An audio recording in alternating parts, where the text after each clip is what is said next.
Talagang bumiyahe ka papunta dito? Oo nga. Salamat. Pinuntahan mo talaga ako dito. Oo naman, syempre. Appreciate ko talaga. Pero, hindi kita kilala ha. First time natin nagkita ngayon ha. First time natin nagkita. Sarap. Sakto yung, ang gusto ko dito, alam mo na? Ano? Alat, sakto. Maalat talaga ng Bicol Express, di ba? Ito, sakto lang.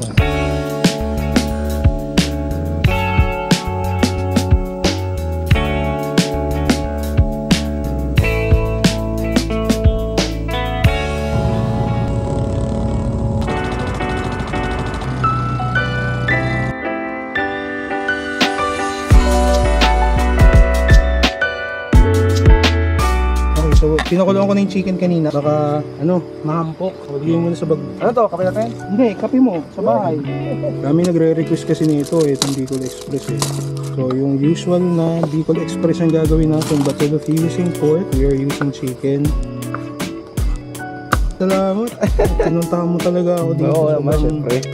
Appreciate ko talaga. Pero, hindi kita kilala ha. First time natin nagkita ngayon ha. First time natin nagkita. Okay. Kaya, ganyan talaga, exalta na ako eh. Nakakapangat na pag bigla ako umatras. Bukan talaga supportive si wife. Kaya kahit na kinakabahan ako, parang gusto kong umatras. Sige na, win mo lang, mag-explore ka, mag-discover ka. Oo, madali na tong lutuin kasi half cook na yung chicken. Tutustahin mo na lang to kasama ng mga ibang ingredients. Kailan kayo nagpakasal ng wife mo? This year lang. This year lang din? Oo. Oh? Dalawa na. This year lang, itong March lang. Ganon? Kaya nga, may nakakatawa nga kasi chief, ang plano namin talaga, alam mo na, mag-ipon muna. Gulat kami, sabi namin 2 years from now, 2 years after pasal, ipon muna tayo. Ilang buwan bago nabuntis? 2 weeks lang. Ay, mas matalas ka. Ganyan yung eksaktong sinabi pag-uusap namin ng wife ko. Ang problema, after 3 months naman siya nabuntis. Sabi ko, dami kong pangarap. Magta-travel tayo sa ganito, mag-iipon tayo, tayong dalawa lang. After 3 months, nabuntis. Ilang kayo sa bahay? Dalawa na kami. Nice, pares tayo. Talagang bukod kung bukod. Bukod, tama yun. Kahit ito yung mahirap. Mahirap talaga.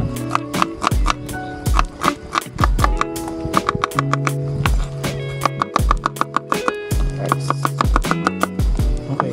So yung ginagamit natin tungtungan, ito kabitan to ng camera. Ito kabitan din ng camera. Parang ganito siya. Ayos ah. Nakabitan siya ng camera. So dyan nakapatong yan. Tapos nakaipit siya dito. Oo nga no. Diba? Nakatungtong lang yan dyan. Inis mong ganito nakapatong ha. Nakaganon siya. Lahat ng setup dito. Ultimo to, ito foldable to. Napo-fold to ng ganito kaliit lang. So dito ko nilalagay yung karne.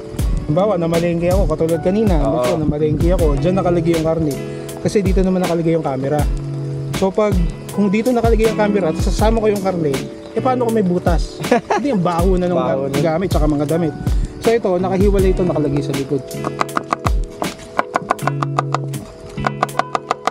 Paglakarin mo yung misis mo, chief. Kahit nahihirapan siya, yung light lang kahit sa bahay lang, para makatulong sa kanya sa panganganak niya. Kailangan nyo, sasabihin naman yun ng doktor. Hintayin mo na lang yung sasabihin ng doktor. Ako, blessing lang sa amin kasi yung OB ng wife ko, ninang namin mismo sa kasal. Tapos sobrang close. I think sobrang. O pa nag-shoot ng wedding. Tapos lalagyan natin ng konting chicharo. Alam mo ba to? Para lang hindi bawat kagat mo sili. Di ba? Tapos lagi akong merong basurahan dito sa tapat para kahit ano nangyari. Ayoko yung iiwan mo yung lugar makalat. Camping ka, no? Kanina legit. Kanina naiinip ako ano ako ng basura. Naglinis ka dito? Hindi, konti lang, mga 5 plastic lang. Kala ko naglinis ka dito, laki na ito. Hindi. Okay. Dito ka sa kabila. Hindi, yung payong lang. Payong lang. Taas mo lang, para kasi ito, 360 to eh. Itong camera na. Bumili ako ng 15 pesos na alamang. 15 na yan? Oo, 15 pesos. Mahal na talaga ng ano na. Hindi konti lang kailangan ko eh, konting-konti lang. Kasi hindi naman to pwedeng marami. Parang pinakakalat na lang ito eh. So we're adding oil. Panggisa lang, ng konti. Add our garlic first. So we have here garlic and then green chilies, itong panigang.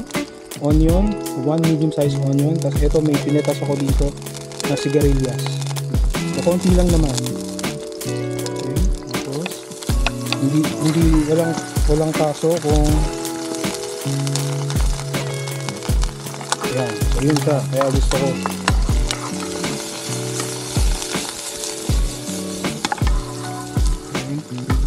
Tapos dito ko yung nilagay.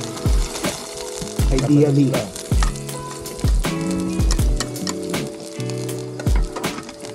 usually ganyan.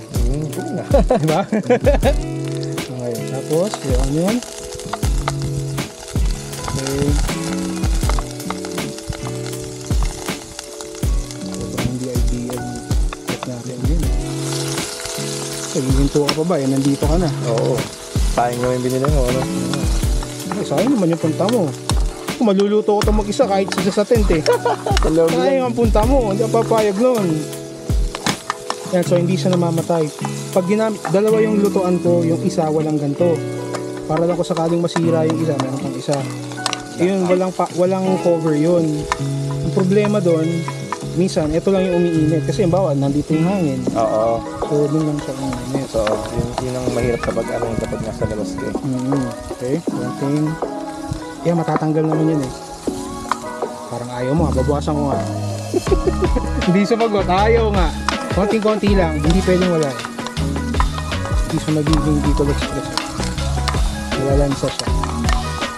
Okay, tapos naman natin ito. Nice. Lagyan natin ng konting-konting alamang for saltiness and flavor. Konting-konti lang. Konting-konti lang.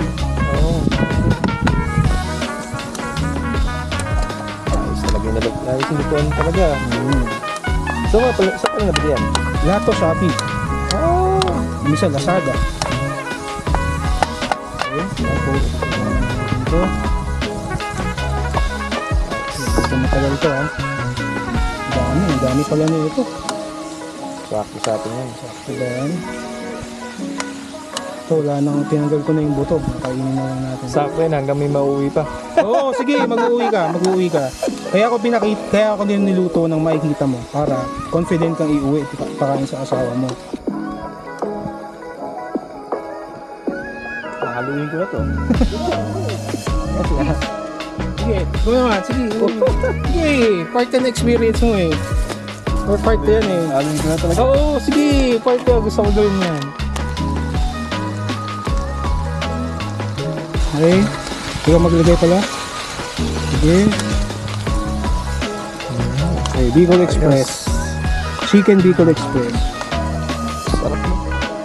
Lutong-luto yan. Maayos na luto yan. Okay, guys. Init.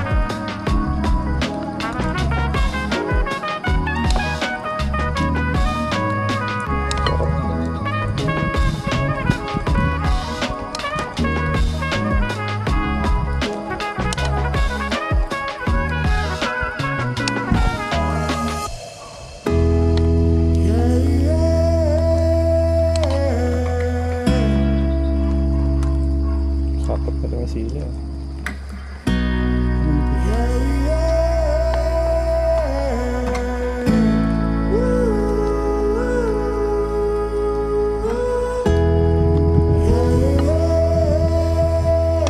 Okay, ito pa ah. Chicken Bicol Express. Sarap din.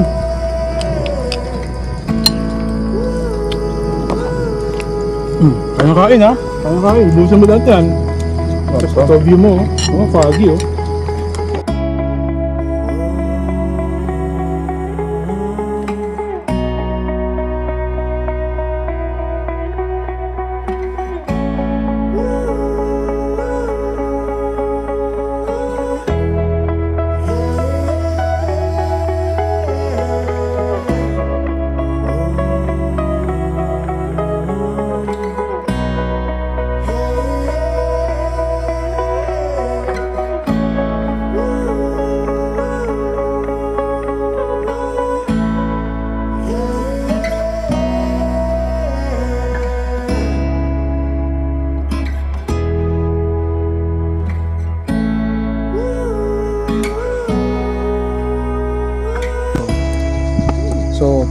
all-purpose cream, century tuna na malaki, tapos yung pasta. Tutuyuin lang natin ito. Okay, so tuna. Hindi nahiwa. Tutuyuin lang yan. Pag natuyo, talagyan mo ng all-purpose cream. Pagkatapos ng all-purpose cream, tsaka mo ngayon ilalagay yung oil nito. Dami na ito, makakapag-uwi ka talaga. Sabi ko, gusto ko mag-uwi ka ng food.